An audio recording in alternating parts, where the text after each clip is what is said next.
करूं आप सबके चरणों में, भाग्यशाली होते हैं जिनके बेटियां होती। लाखों करोड़ों की बात है, बेटियां भिखारियों के घर पर पैदा नहीं होती, उस अमीर के घर पर पैदा होती हैं जो बेटी को दूसरे के घर दान देने के लिए तैयार रहता है। बेटियां भिखारियों की संपत्ति नहीं है, बेटियां अमीरों की संपत्ति है।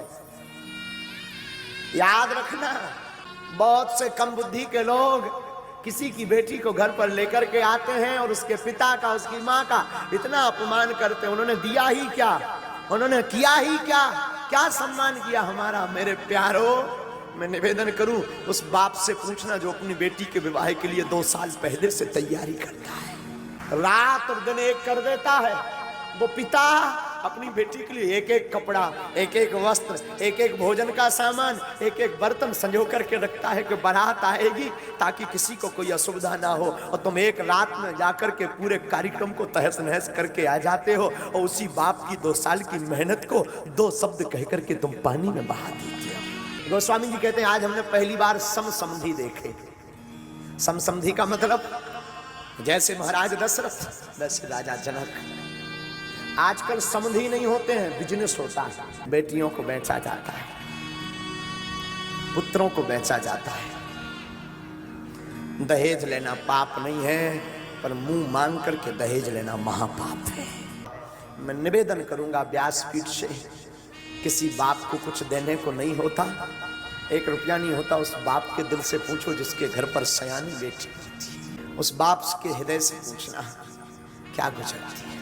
उस बेटी का दिल तो देखना, एक रात में वो अपना घर, जिस घर में 20 साल तक रही, कोने कोने में खेली चहचहाती रही, आंगन में रही, एक एक कोने में उसका सामान रखा रहा, और एक रात में सब कुछ छोड़ करके नए घर में आ जाती है। उस बाप पर क्या गुजरती होगी।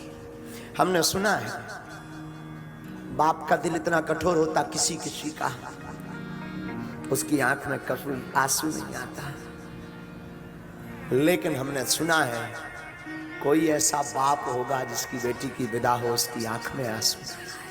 बेटियों का दिल कितना ऊंचा होता है ये तो क्या बताएं। बहनों का दिल कितना ऊंचा होता है। रक्षाबंधन का दिन हो, भाई के पास पहुंच ना पाए तो वो पड़ोस में, अंकल आप जाएंगे क्या, आप जा रहे हैं क्या, अंकल अगर जाना तो हमें बता देना। रात को ही वो सामान पूरा बना करके उसमें राखी रख करके पैक करके, अंकल हमारी माँ को दे देना।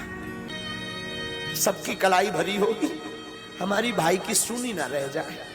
कई बहनों का बहुत नजदीक से हम अनुभव करते हैं।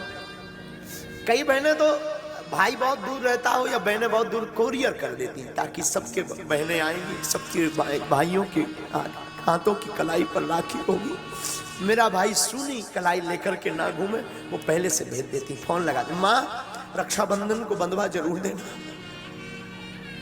बेटियां संपत्ति है, बेटियां घर की प्रसन्नता है, बेटियां श्राप नहीं परमात्मा का दिया हुआ वरदान है। बेटियां अमीरों के घर होती हैं, जो धन से नहीं दिल से अमीर होते हैं उनके यहां बेटियां होती हैं। हमारी बुद्धि कहती है काश बेटियों को पिता का रखने का अधिकार होता होगा तो वृद्धाश्रम भारत में या विदेश में कहीं नहीं होते।